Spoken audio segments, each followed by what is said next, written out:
Voilà, bonsoir, rebonsoir. Pendant que notre frère nous faisait chanter, nous entraînait avec lui dans la louange au travers le chant, je me suis dit, mais quel est le meilleur moyen pour que Dieu soit au milieu de nous? Qu'est-ce qui peut attirer la présence de Dieu au milieu de nous? Une des choses, c'est la louange.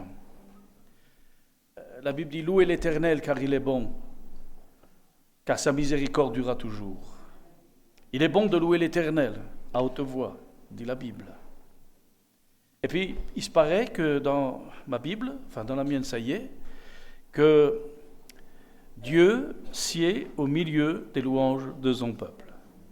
Amen. Et ma Bible dit aussi que la louange, elle est pour les hommes droits. Amen. S'il est vrai que le péché ferme la bouche, la présence de Dieu nous l'ouvre. Et je pense que cette présence de Dieu, elle est celle qu'on ne peut contenir dans nos cœurs. Si les cieux des cieux ne peuvent pas le contenir, je ne pense pas que ce soit notre cœur qui va le contenir. Par contre, on peut être rempli de lui. Et pour ça, il n'aura pas de mal. Nos cœurs sont tellement petits. Face à l'immensité de son cœur, que Dieu soit glorifié. C'est pour ça qu'il est dit du Seigneur qu'il est celui qui remplit tout en tous. Amen. Voilà, que Dieu soit glorifié. On va ensemble ouvrir notre Bible dans le livre des psaumes, c'est-à-dire au milieu de votre Bible. C'est à peu près par là. Le livre des psaumes se trouve au milieu à peu près de votre Bible. Faites à peu près moitié-moitié. Bien sûr, si vous allez dans la Thomson et tout ça, c'est plus pareil. Hein. Mais on va lire dans le livre de psaumes, le psaume 91. Psaume 91. Que Dieu soit glorifié. Je ne sais pas pour vous, mais j'aime l'Église. C'est pas vous? C'est tout? Nous aimons l'Église. Donc, si j'aime l'Église, je la soutiens. Amen. Je la soutiens par ma présence. Je la soutiens par mes prières. Je la soutiens par mes biens. Que tout ce qui est en moi loue l'Éternel. Alléluia. J'aime l'Église, ce n'est pas un vain mot, en tous les cas dans le cœur des croyants, d'autant plus que l'amour dont nous aimons l'Église, c'est l'amour dont Dieu aime son Église. Vous savez comme moi que Romains 5,5 dit une vérité. Toute la Bible est vérité. Mais Romains 5,5 dit que l'amour de Dieu, lui, il est répandu dans nos cœurs par le Saint-Esprit. Vous remarquerez que bien souvent je fais... je parle du Saint-Esprit parce que pour moi c'est important. C'est comme le sang qui circule dans votre corps. S'il n'y avait pas le sang, la vie est dans le sang. Qui dit perte de sang, c'est la perte de la vie. Nous, il circule dans nos cœurs, oui c'est vrai, par la foi le sang de Jésus. Il y a tous du sang de Jésus dans nous qui nous a lavés, purifiés. Mais la vie, elle est communiquée par la puissance de vie, c'est le Saint-Esprit. Celui qui a le Fils, il a la vie. Et Jésus vit en nous par le Saint-Esprit. Il a fait de nous son habitation, l'Esprit en vérité, et puis le Saint-Esprit vivant en nous, nous vivons par lui. En fin de compte, nous sommes que le résultat de celui qui travaille en nous, qui est caché. Et ce qui se fait dedans se voit dehors. C'est comme le bio. Ce qui se fait dedans n'est pas fait pour rester dedans, mais c'est pour porter du fruit à la gloire du Seigneur. Et le fruit est de la même nature de celui qui habite au-dedans de nous, c'est-à-dire de Dieu. Galates 5, 22. Le fruit de l'esprit, l'amour, la paix, la joie, la patience, vous connaissez bien ça. Et les œuvres de la chair, c'est où? 5, 19. Bien. Pas pour rien qu'elle prend des notes, hein. Là, c'est faute de mémoire, hein, on prend des notes. Dans la mémoire, ça va, les notes sont dans le disque dur. Mais enfin, ce qui est écrit, ça reste. Hein. La mémoire, des fois, peut faire défaut. On va lire et parce que j'aime l'Église, je veux me laisser inspirer, bien sûr, par celui qui m'en donne d'abord le désir d'aimer l'Église. Pourtant, je ne suis pas aveugle, même si j'ai qu'un œil, je ne suis pas aveugle. Je sais très bien que l'Église dans laquelle je suis, elle est loin d'être parfaite. Je ne parle pas de Tarbes spécifiquement, parce que je veux regarder à l'Église universelle dans le monde entier, de ceux qui nous ont précédés, de ceux qui vont nous suivre après, mais de l'Église aujourd'hui. Partout où je vais dans le monde, l'Église est loin d'être parfaite. Tu peux faire toutes les églises que tu veux, tu ne trouveras pas d'église parfaite. On n'a pas été appelé à choisir notre église, mais c'est Dieu qui nous a choisis pour nous placer dans son église. Amen. Il faut qu'on le comprenne très bien, frères et sœurs. On n'est pas là pour exprimer notre propre désir, notre propre volonté. Dans l'Assemblée de Dieu, dans l'Église de Jésus-Christ, il n'y a qu'une seule volonté, c'est la sienne. On est d'accord avec ça? Et pourtant, on est tellement nombreux qu'on a chacun notre volonté. Et c'est souvent ce qui fait problème, en effet, pour que l'œuvre de Dieu puisse prospérer, progresser en tous les cas comme le Seigneur le voudrait. Je pense que le Seigneur veut que ça passe bien, mais bon, il faut qu'il compose avec nous. Vous êtes d'accord avec ça? Tu n'es pas parfait, il faut qu'il compose avec toi. Heureusement que Dieu a la foi. Parce que s'il n'avait pas la foi, il n'y aurait rien qui se ferait. Mais il a la foi, il croit que lui peut faire ce que toi tu ne peux pas faire. Mais il y a quand même une condition, c'est toi, qu'est-ce que tu veux? Parce qu'il n'y a que des hommes de bonne volonté dans l'Église de Jésus-Christ. Des gens qui ont un désir, qui sont inspirés de Dieu et qui permettront à Dieu de pouvoir accomplir ses plans dans la ville dans laquelle nous sommes, pour atteindre les perdus qui sont dehors. Et quand je relis ce psaume 91, quelle grâce! Quelle grâce! Allez, on le lit. Celui qui demeure sous l'abri du Très-Haut repose... Qu'est-ce qu'il y a? J'ai fait quelque chose? Ah, je croyais que quelqu'un avait... J'avais oublié de dire peut-être le psaume. Je relis. Celui qui demeure sous l'abri du Très-Haut repose à l'ombre du Tout-Puissant. Je dis à l'Éternel, mon refuge et ma forteresse, mon Dieu en qui je me confie. Car c'est lui qui te délivre du filet de l'oiseleur, de la peste et de ses ravages. Il te couvrira de ses plumes, et tu trouveras un refuge sous ses ailes. Sa fidélité est un bouclier et une cuirasse.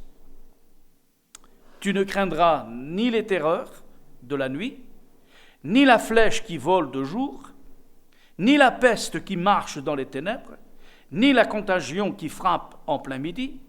Que 1000 tombent à ton côté et 10 000 à ta droite, tu ne seras pas atteint. De tes yeux seulement tu regarderas et tu verras la rétribution des méchants. Car tu es mon refuge, ô Éternel. Tu fais du Très-Haut ta retraite. Aucun malheur ne t'arrivera. Aucun fléau n'approchera de ta tente. Car il ordonnera à ses anges de te garder dans toutes tes voies. Ils te porteront sur les mains, de peur que ton pied ne heurte contre une pierre. Tu marcheras contre le lion et sur la spique. Tu fouleras le lionceau et le dragon. Puisqu'il m'aime, je le délivrerai, je le protégerai, puisqu'il connaît mon nom. Il m'invoquera et je lui répondrai. Il m'invoquera et je lui répondrai. Je serai avec lui dans la détresse. Je le délivrerai et je le glorifierai. Je le rassasierai de longs jours et je lui ferai voir mon salut. Amen. C'est beau, hein? Wow. Finalement, j'ai l'impression que ce psaume 91 connaît nos vies. Eh oui, celui qui l'a écrit, c'est quelqu'un qui était comme vous et moi, soumis à des situations qui n'est pas toujours évidentes. Il y avait certainement dans sa vie des hauts, mais il y avait aussi des bas. À voir comme il écrit et les détails qui sont donnés, on se dit, mais finalement, il n'était pas plus différent que nous. Et le temps dans lequel il vivait n'était pas mieux que le nôtre. Il y a des choses que l'on retrouve dans les Écritures que nous avons à nous aujourd'hui. Les modes changent, les temps changent, mais les problèmes, c'est toujours les mêmes. Je ne sais pas pour vous, mais nous ressentons bien sûr toutes ces choses qui sont données. Quand il dira « Tu trouveras un refuge sous ses ailes ». Et bien des fois, on a besoin d'être dans un refuge, quelque part à l'abri. Parce que dehors, ça tonne. Il y a de l'orage. Il y a de la pluie, il y a de la grêle. Il fait pas beau, il fait froid. Il y a du vent, il y a de la tempête. Il y a des tsunamis, il y a tout ce que vous voulez, des tornades dans nos vies. Mais la Bible dit, tu trouveras, quoi? Un refuge sous ses ailes. Sachant très bien que sous ses ailes se situe aussi la guérison. Écoutez bien, sa fidélité est un bouclier et une cuirasse. Ça nous ramène à Éphésiens 6,10, quand il nous est dit qu'il faut revêtir l'armure complète, le casque du salut, la cuirasse de la justice, la ceinture de la vérité, l'épée de l'esprit, les sandales que donne le zèle de l'évangile. Qu'est-ce qu'il y a encore? J'ai oublié quelque chose. Bouclier de la foi, et puis enfin, la prière. Il faut prier. C'est une arme aussi efficace. C'est aussi un moyen par lequel nous pouvons être secourus et qui nous préserve. D'abord pour moi-même, avant de penser aux autres. Mais dans la prière, je me fais du bien. Amen. C'est comme quand votre téléphone il est en panne de batterie. Qu'est-ce que vous faites? Non, le laisse décharger, c'est pas grave, j'en ai pas besoin du téléphone. Hein, c'est ça? Non, dès qu'il est en panne, allez hop, on va vite, parce que le téléphone, sans téléphone, on est mort. Non? Il a pris une place, le portable, ça devient insupportable des fois. Mais c'est vrai, enlevez le portable, vous allez voir un peu. Fini les conversations virtuelles, les échanges virtuels. Fini. Et on va se dire, mais mince, je ne sais pas parler avec les autres. Ah oui, tu parles par SMS, tu passes par ceci, on ne discute plus. Enfin bon, bref, mais c'est le côté. Peut-être qu'il y en a même qui feraient une dépression nerveuse. Hein. Il est tellement rentré dans la vie quotidienne, le téléphone, le portable. On ne peut pas s'en passer, dites. Je ne dis pas que c'est mauvais, que c'est un péché, attention. Hein. Parce que moi, je suis content si j'ai un problème dans la campagne, qu'il n'y a pas de garage. Hop, j'ai le portable. Hein.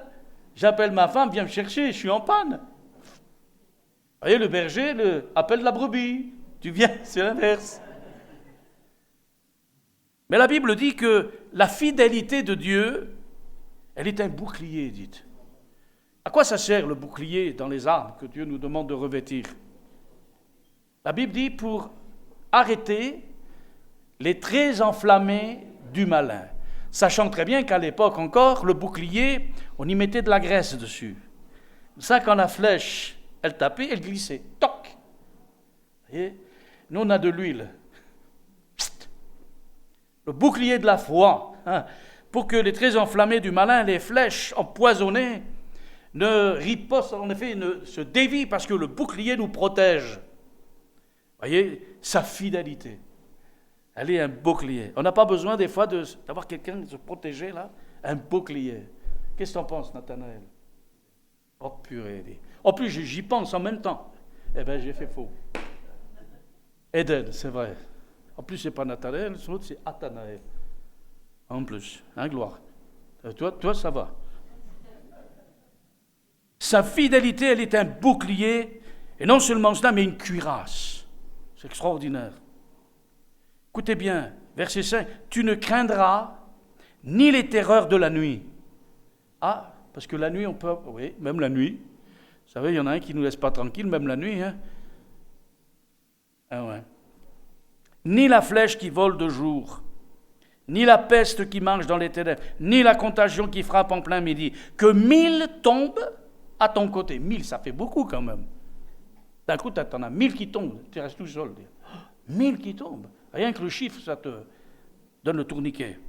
Et 10 000 à ta droite, ça fait 2000. Non, ça ne fait pas ça. Ça fait 12 000.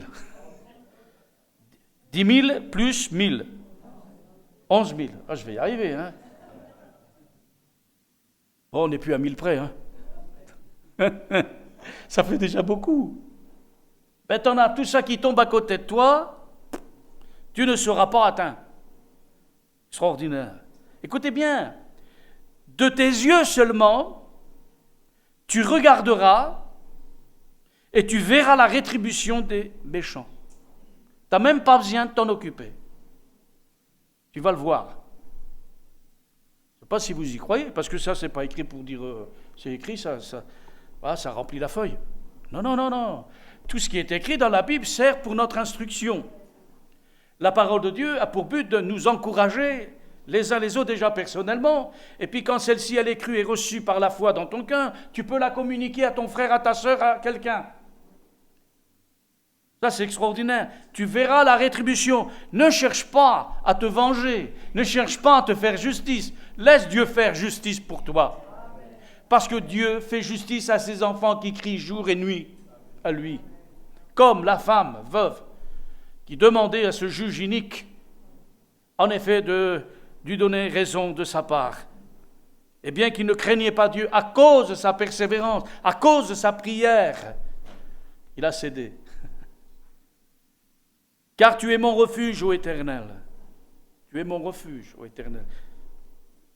Tu fais du Très-Haut ta retraite. Écoutez bien, aucun malheur ne t'arrivera. Ah, il y a petit quelque chose qui me chagrine. Il y a des fois des malheurs qui nous frappent, non? Oui ou non? La maladie, le chômage, puis bien d'autres choses que vous êtes au courant, que peut-être vous vivez vous-même. Mais la Bible dit, aucun malheur ne t'arrivera. Il est menteur, lui, ou quoi? Dites-moi, quel est le plus grand malheur au monde?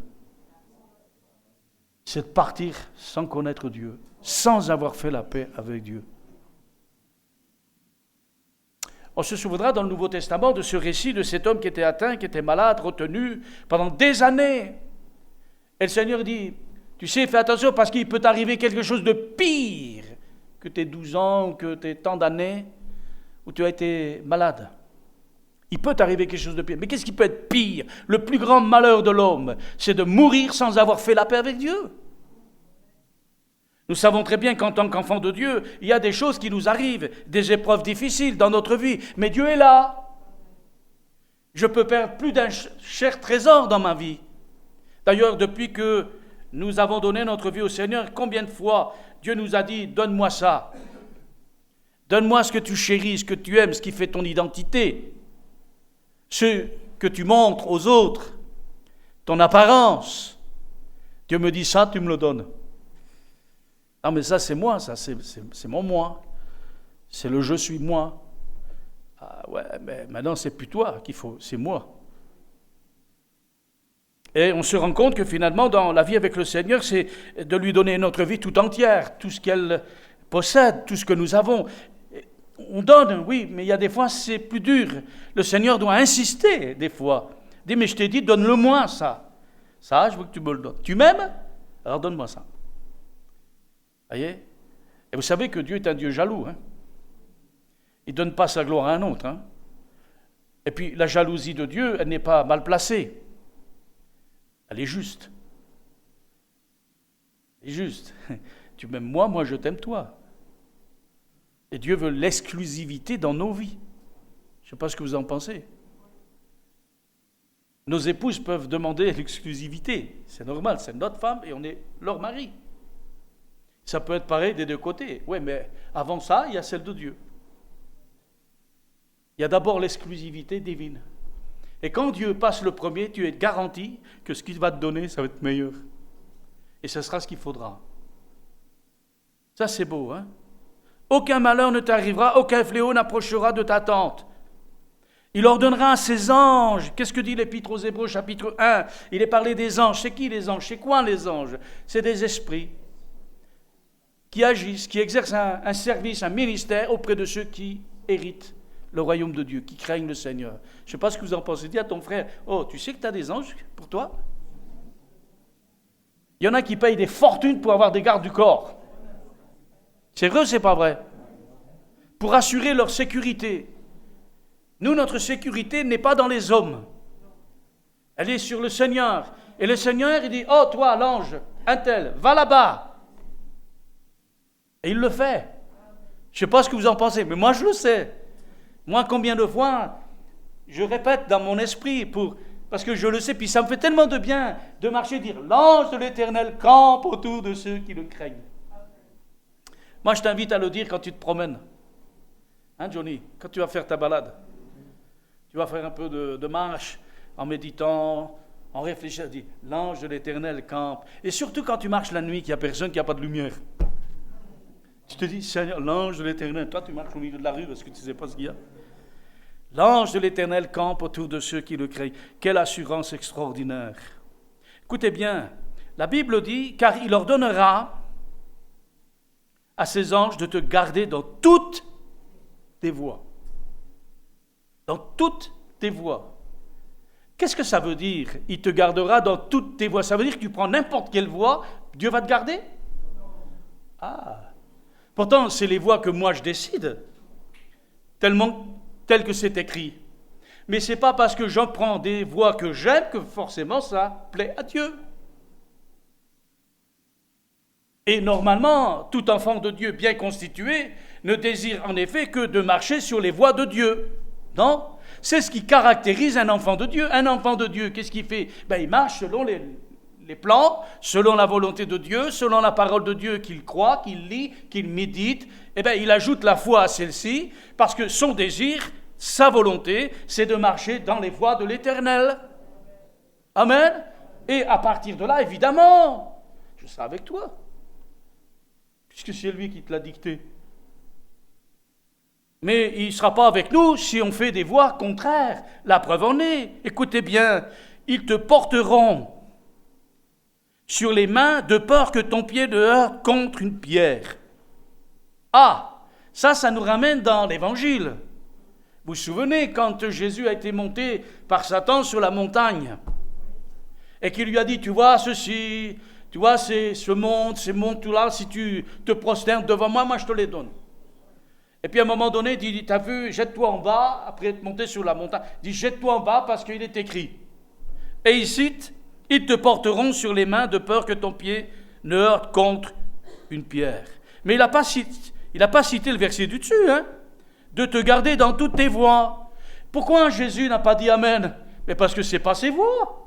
Lui, il ne vient pas faire ce qu'il veut, il vient faire la volonté de son Père. Et là, ce que tu me proposes, ce n'est pas du tout dans mes voies, parce que moi, je ne reconnais pas dans ta voie la volonté de mon Père. Mon Père ne m'a pas dit de faire ça. Il m'a dit de l'adorer lui, de le servir lui, mais pas toi. Pour ça que le diable a pris que la partie qui l'intéressait pour avoir un prétexte pour faire tomber Jésus. Mais comme Jésus connaît la volonté du Père, il n'écoute pas tout ce qu'on dit, même au nom de Jésus. Tu marcheras sur le lion et sur la spie. Amen. Vous savez ce que dit Pierre dans son épître? Il dit que le diable rôde comme un chat mignon, comme un lion, rugissant, cherchant qui il dévorera.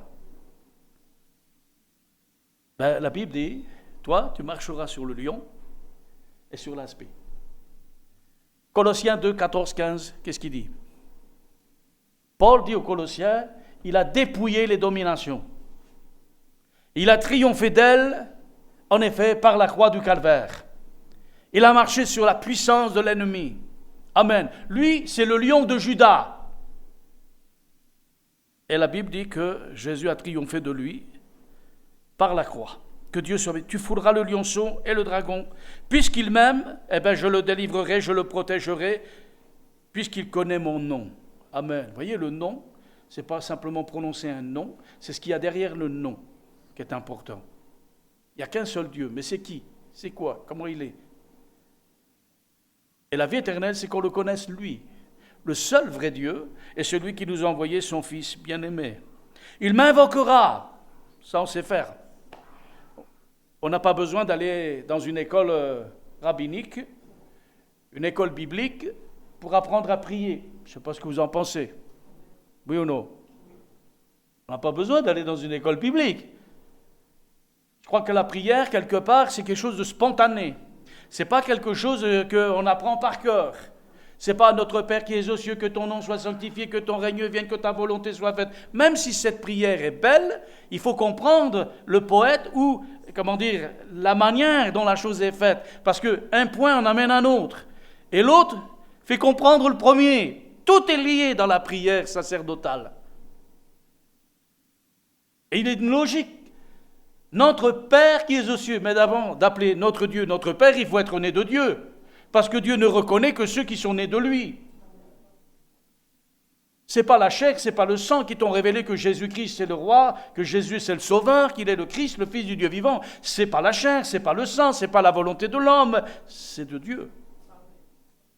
À tous ceux qui l'ont reçu, à ceux qui ont cru en lui, en son nom, elle leur a donné le pouvoir de devenir enfants de Dieu. Le pouvoir n'est pas donné à n'importe qui. Elle est donnée à quelqu'un qui a reconnu Jésus, qui a été convaincu de péché par le Saint-Esprit, qui s'est repenti, qui a demandé pardon à Dieu, qui a mis sa vie en règle devant lui, qui a cru.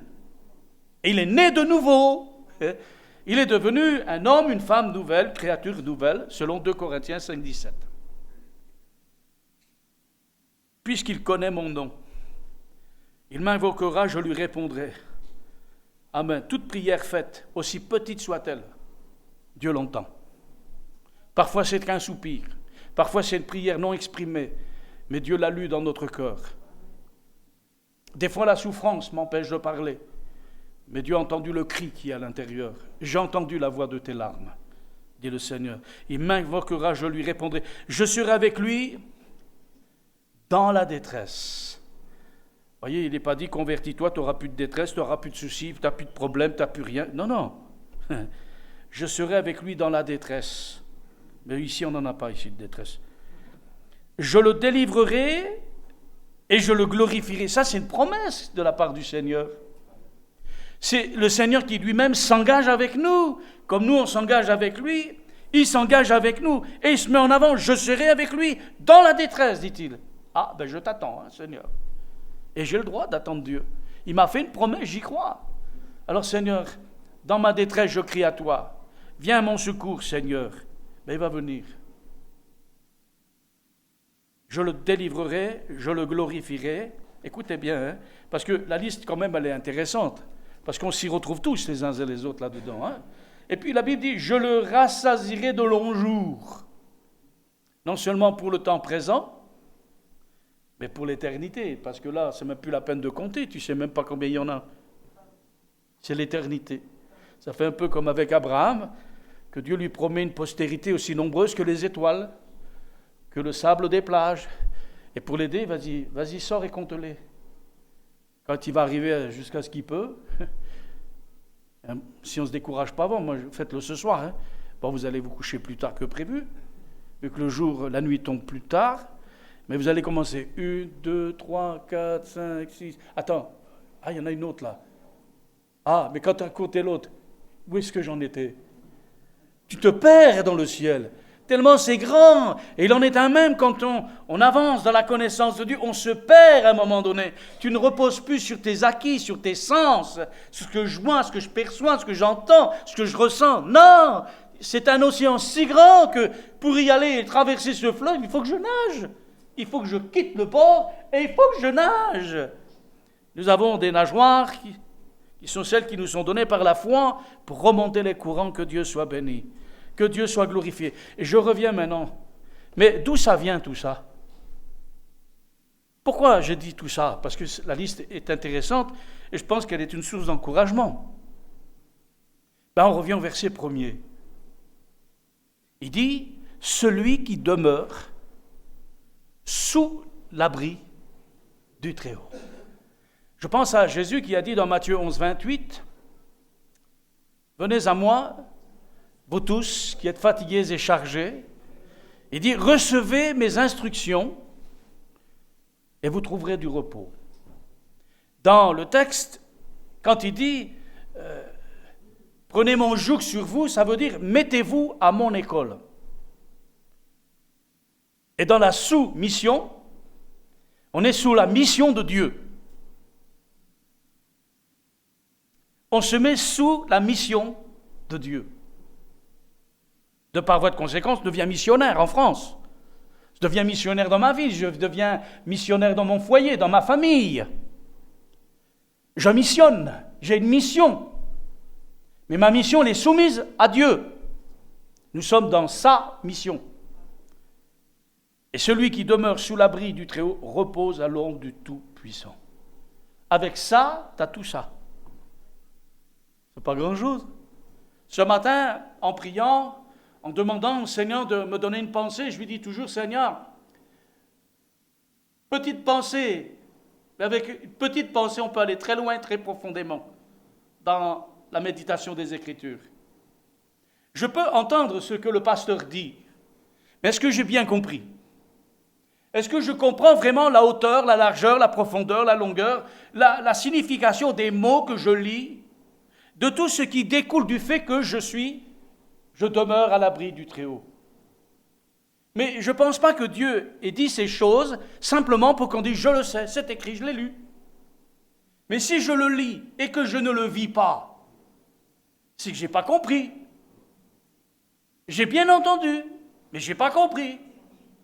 Parce que le but, ce n'est pas que tu l'aies entendu, c'est que tu le vives, c'est que tu le comprennes, parce que c'est un résultat. Et la volonté de Dieu, qui que tu sois, mon frère, ma soeur, qui que nous soyons, c'est le même tarif pour tout le monde. Celui qui demeure à l'abri du Très-Haut, il repose à l'ombre du Tout-Puissant. Je préfère me rappeler du verset 1 que tout le psaume.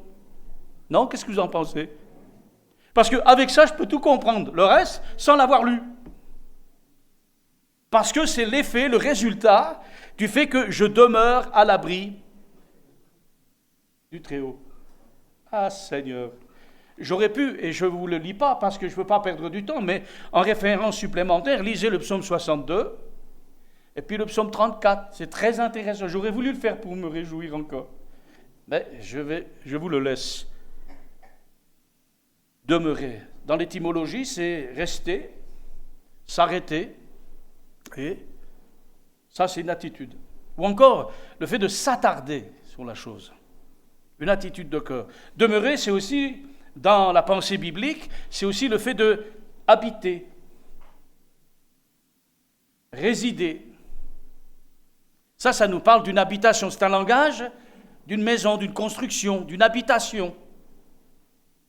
Habiter, résider. Je ne sais pas dans quoi tu vis, si c'est un 5 pièces, un 6 pièces, un studio avec une kitchenette, et ta chambre, c'est le canapé, puis tu le déploies quand tu vas te coucher. Nous, dans la maison de Dieu, on est au large. Jésus a dit, je m'en vais vous préparer une place dans la maison de mon Père. Et quand ça va être fait, je vais venir vous chercher. Mais combien on va être là-haut? Est-ce qu'il y a une maison qui peut faire tente, qui peut rassembler tout ce monde? Mais ce n'est pas possible. Nous sommes dans des dimensions qui sont divines. Et puis, certainement que la maison ne sera pas celle qu'on pense. Elle sera tout à fait différente, bien évidemment. Mais on sera tous quand même là-haut. Hein. C'est synonyme de quoi? De durer, de subsister, se tenir. Le contraire, bien sûr, c'est quoi? Changer et se démettre. C'est l'inverse. Hein. L'opposé, le contraire de durer, de subsister ou de se tenir, c'est changer, se démettre. Vous avez remarqué que nous, on change beaucoup. On change selon les circonstances. On change selon le contexte. Mais Dieu ne change pas. Il demeure le même. Il reste le même. D'ailleurs, il est même dit de lui qu'il n'y a aucune ombre de variation. Qu'est-ce que vous en pensez? Si vous avez affaire à quelqu'un qui est tout en train de changer. Hier, tu m'as dit ça. Moi, j'ai dit ça. Non, mais aujourd'hui, je te dis ça. Je sais pas, là, vous perdez la tête. On se décourage. Mais nous, on a affaire à un Dieu qui ne change pas, qui ne varie pas, et qui est toujours le même selon Hébreux 13:8. Hier, aujourd'hui et éternellement. Que Dieu soit glorifié. Et quand je lis ce texte, celui qui demeure à l'abri du Très-Haut, il repose. Ce qui veut dire que ce que Dieu est, je le deviens aussi. Par mon union avec lui, par ma foi en lui et en sa parole, ce qu'il est, je le deviens. On redevient à l'image de Dieu, pas des hommes qui changent selon le vent,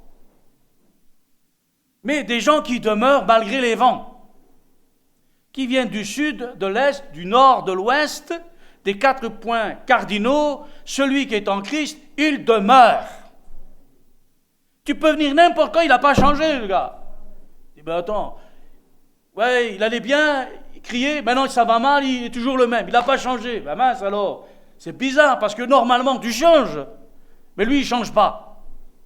Qu'est-ce qui a fait ça? C'est tout simplement parce qu'il demeure.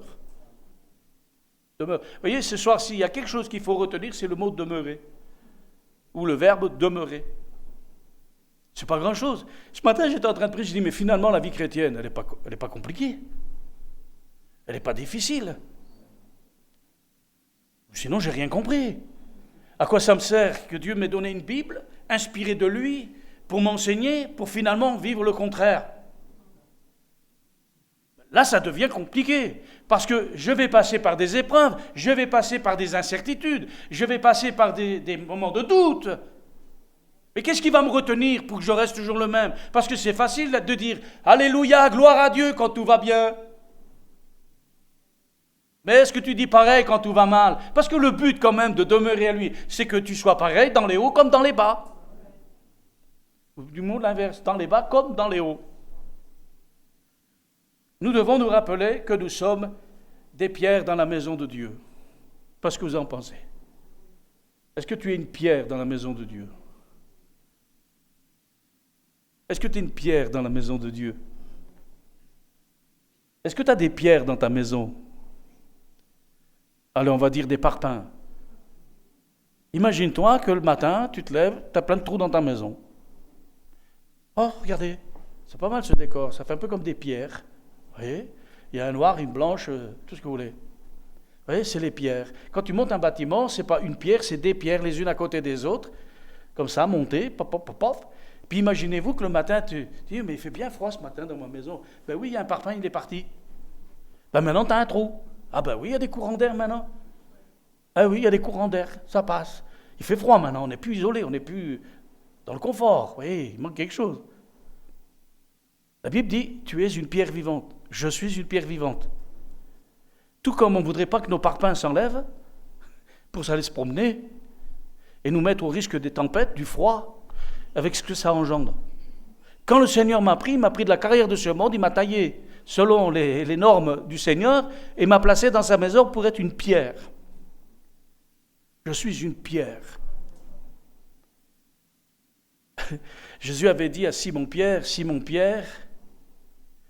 tu as dit que Jésus c'était la pierre angulaire, la pierre principale, et moi je te dis que tu es pierre, une pierre. Amen. Sur la confession de ta foi. Toi tu seras pierre, une pierre. Et c'est pourquoi il reprend ce texte dans son épître quand il dira ceci. Et le titre que j'ai, vous devez l'avoir vous-même peut-être aussi, c'est « Se laisser choisir comme pierre vivante ». Quand Dieu te choisit, c'est pour devenir une pierre vivante. Éden.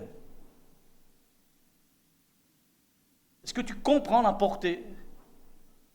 Est-ce que tu comprends la responsabilité? Est-ce qu'on comprend en effet l'appel du Seigneur? Je ne te demande pas d'aller au bout de l'affaire, au bout du monde. Je ne te demande pas, non, dans mon église. Laisse-toi choisir comme une pierre. En tous les cas, c'est la volonté de Dieu. Tu fais ce que tu veux avec celle-ci. C'est soit que tu l'acceptes, soit que tu ne l'acceptes pas. Et c'est chacun pareil. Jeune, moins jeune, qui que nous soyons, accepter de se laisser choisir comme une pierre. Moi, ça ne me dérange pas que je sois une pierre. Une pierre, peu importe, mais si elle est dans l'édifice de Dieu, quelle valeur! Ouh, tu fais partie de la maison de Dieu. C'est pas n'importe qui va dans la maison de Dieu, qui fait la maison de Dieu. La Bible dit la maison de Dieu, c'est nous, c'est l'Église, qui elle-même est composée de toutes ces pierres que nous sommes individuellement les uns et les autres. Et Dieu nous a choisis pour faire de nous une pierre dans son édifice. Rejetez donc toute forme de méchanceté, toute ruse, ainsi que l'hypocrisie, la jalousie, les calomnies, comme des enfants nouveau-nés, désirez avec ardeur le lait pur de la parole de Dieu, afin qu'en le buvant, vous grandissiez jusqu'au salut. Ah, et là j'ai signé, j'ai dit c'est bizarre cette affaire, jusqu'au salut, mais je crois que j'étais sauvé. Ah non, attends. Oui, tu es sauvé en espérance. Mais le salut, ça comporte là où tu as été tiré, de la boue du péché, et c'est quand tu vas être introduit là-haut. Donc, est-ce que vous êtes là-haut? Ça, c'est par la foi, c'est l'espérance, c'est le message que vous avez reçu. Mais ce n'est pas parce que vous l'avez reçu que vous y êtes encore. Pour l'instant, vous êtes à Tarbes. avec une belle rue de la Fraternité. Ce serait dommage. Peut-être rue de la Fraternité, mais pas dans le royaume de Dieu. Jusqu'au salut. Ça veut dire que tant que tu n'es pas là-haut, tu n'y es pas encore. Donc, puisque nous l'attendons, nous persévérons. Et quand on l'aura, on n'attendra plus. On n'espérera plus. On y sera. Si on l'a, on n'a plus à espérer, on y est. En effet, approchez-vous du Seigneur, Pierre, la pierre vivante du Seigneur, la pierre vivante rejetée par les êtres humains, mais choisie et précieuse aux yeux de Dieu, laissez-vous bâtir, vous aussi, comme des pierres vivantes, pour construire un temple spirituel. Vous y formerez une communauté de prêtres appartenant à Dieu. Vous lui offrirez des sacrifices spirituels qu'il accueillera avec bienveillance par Jésus-Christ. Amen. Des sacrifices, le premier, c'est lequel? Romains 12, 1. Je vous exhorte par les compassions de Dieu à offrir vos corps comme un sacrifice vivant, agréable à Dieu, ce qui sera de votre part un culte raisonnable. Amen. L'Épître aux Hébreux, il nous parle, offrez à l'Éternel un sacrifice de louange. Ah, c'est quoi? C'est quoi un sacrifice de louange? Eden, c'est toi qui es là ce soir, bon, c'est comme ça. Hein? C'est quoi un sacrifice de louange? Non, je relis le texte. Offrez à Dieu un sacrifice vivant, agréable. Ça, c'est Romains 12, 1. Il nous exhorte. Ok? Et l'auteur de l'Épître aux Hébreux dit, offrez à Dieu un sacrifice de louange. C'est quoi? Je relis. Ce soir, tu prends le dictionnaire, monsieur Larousse, tu dis, qu'est-ce que ça veut dire louer? Louer, ça veut dire quoi? Ça veut dire donner son temps. Louer, c'est dire du bien. Louer l'Éternel. Je loue l'Éternel, c'est dire du bien. Quand on loue l'Éternel le matin, que Dieu nous dit, louez l'Éternel, Dieu sied au milieu des louanges de son peuple, ça veut dire quoi? Dites du bien, allez-y. Ne garde pas ça pour toi, dis-le. Offre à Dieu un sacrifice. Quand on se réunit le matin, quand on prie le matin, quand on est, à chaque fois qu'on est ensemble, mais c'est le moment, et le dimanche matin, on est tous ensemble. C'est plus un, c'est plusieurs qui vont élever la voix et qui vont louer l'Éternel. Nous louons l'Éternel, louez l'Éternel car il est bon. Il t'a fait du bien cette semaine, t'es content, il t'a répondu. Il est venu, il est intervenu et toi tu ne rends pas la louange qui lui revient? C'est pas non. Offrez à l'Éternel un sacrifice de louange. Il y a Gloire qui se gratte la tête, il dit, pour une fois, c'est pas moi. Alors il est content, vas-y, nada. Ça change. Comprenez, frères et sœurs, un sacrifice, comme, il dit, sacrifice spirituel qu'il accueillera avec bienveillance. Est-ce que vous voulez faire plaisir à Dieu? Ben faites-le. Vous en privez pas. Louez l'Éternel, puis ça fait tellement bien de louer l'Éternel. Parce que là où il y a la louange, Dieu sied. Dieu demeure. Allez, je vais finir. Frères et sœurs, ce que Dieu nous demande à tous, c'est que chacun d'entre nous, nous fassions tous nos efforts pour rester à la place que Dieu nous a donnée. Dieu me l'a donnée, tu ne me la prendras pas.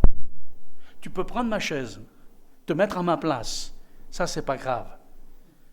Et moi je suis dans le Seigneur, j'ai ma place. Tu ne me la prendras pas, et toi le diable. Tu ne me la voleras pas non plus, je demeurerai. Pourquoi? Parce que je demeure à l'abri du Très-Haut. Et je ne donnerai pas ma place à un autre. C'est ma place, j'y tiens. Hein?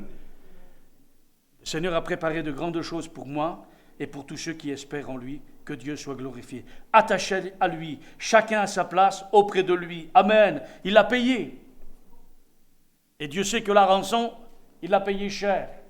Te montrant en effet que combien tu as du prix à tes yeux, même si tu n'en es pas conscient. Regarde au sacrifice, regarde le prix de ta vie. Ni l'or, ni l'argent n'auraient pu payer une place là-haut. Mais il a donné plus que l'or et l'argent qui va périr. C'est par le sang de Jésus-Christ.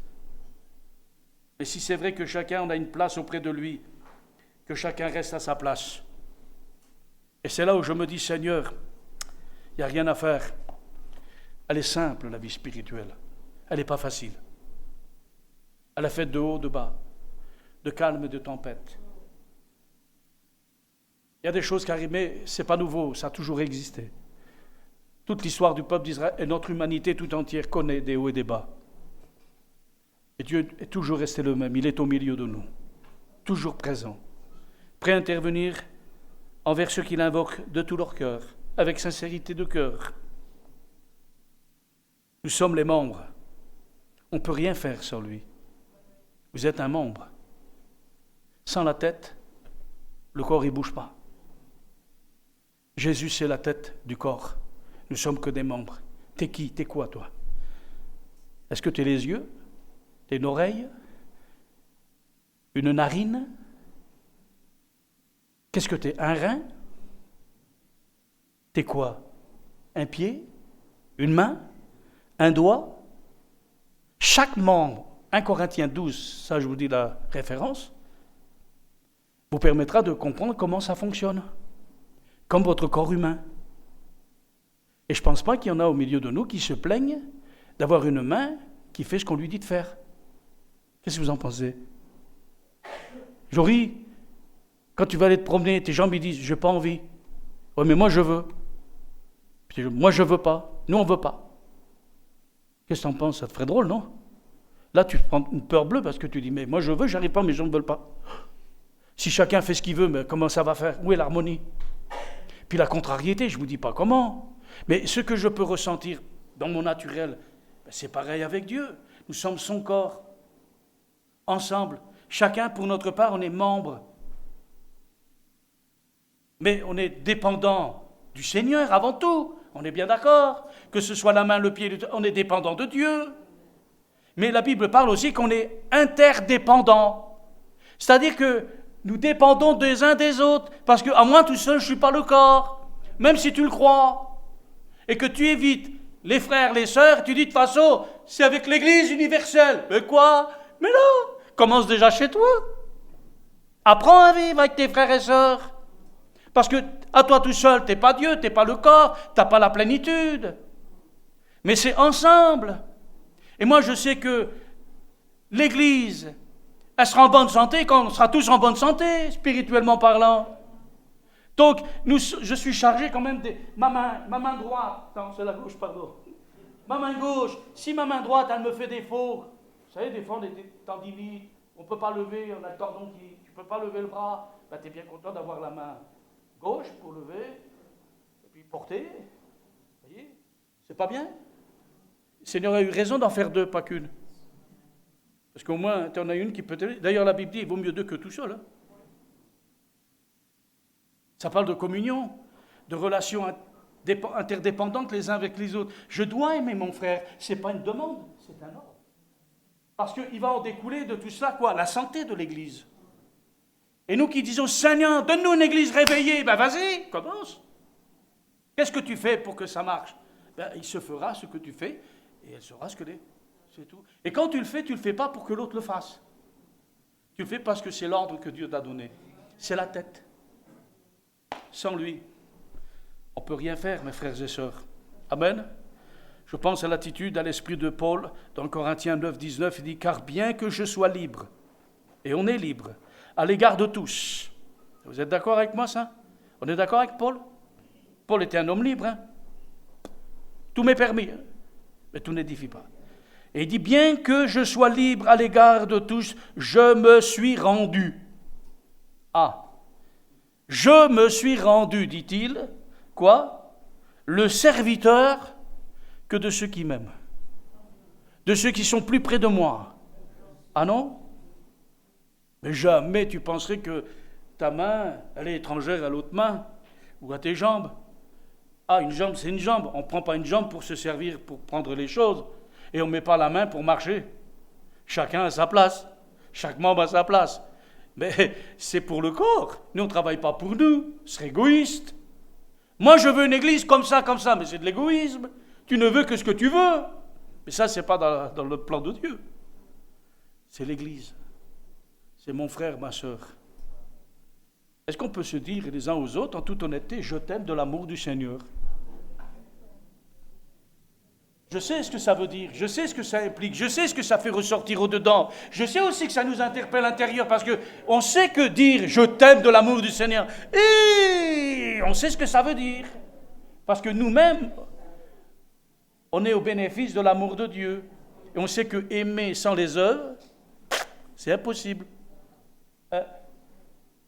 Pourtant, la Bible dit, aimez-vous les uns les autres. Comme vous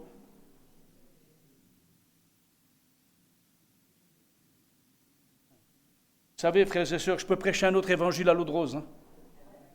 Oui. Je peux tordre le sens des Écritures, mais je ne peux pas.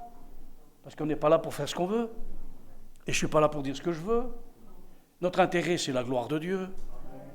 Et on veut tous travailler pour la gloire de Dieu. Alors, Paul avait cet état d'esprit. Bien que je sois libre à l'égard de tous, je me suis rendu le serviteur. Oh oui, je préfère qu'on me serve. Hein. Vous savez, il n'y a rien de plus vexant quand tu as de l'âge et que tu dois servir les plus jeunes. Quoi? Parce que nous, en général, on dit, oh, mais moi, je l'ai fait quand j'étais jeune. Hein. J'ai fait que ça. J'ai servi. Bon, maintenant, j'ai pris de l'âge, j'aimerais bien qu'on me serve. Et Dieu te dit, non, mais attends, où tu as vu ça? Jésus a dit, moi, je ne suis pas venu pour être servi, mais pour servir. Serviteur, tu sers, sinon tu n'es pas serviteur, ni servante. Et de pouvoir dire encore dans la blanche vieillesse, ben s'il faut me servir, s'il faut que je te lave tes pieds, je te les lave tes pieds. D'accord? Bien sûr qu'il va se laver ses pieds tout seul, il est grand quand même. Je ne pense pas que son père lui lave les pieds. Hein. Eh bien, il dit, je me suis rendu le serviteur de tous, afin de... Écoutez bien, non pas qu'on dise, oh, il est bien, il est cher, il est gentil, il est mignon. Non. Il dit, afin de gagner le plus grand nombre. Amen. Verset 23, je fais tout, dit-il, à cause de l'évangile, afin d'y avoir part. Avoir part à ce que dit le psaume 91.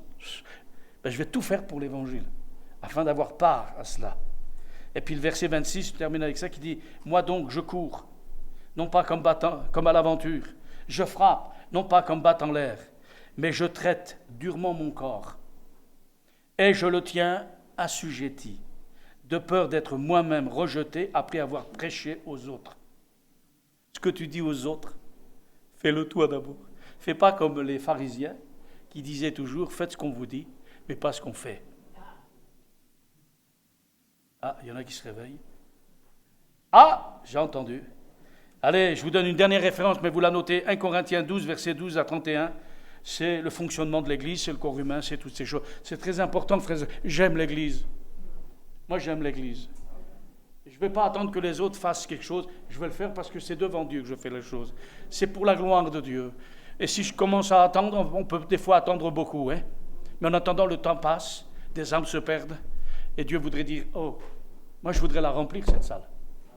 Mais si je fais venir les gens, mais qu'il n'y a pas ça dedans, comment ça va se faire? Moi je crois que si on fait ce qu'il faut, c'est Dieu qui amène les âmes à l'église. Parce qu'il sait ici qu'il y aura un hôpital, une aubergerie, où il y aura des gens motivés, qui ne travaillent pas pour un salaire, mais parce qu'ils aiment. Il y a l'amour.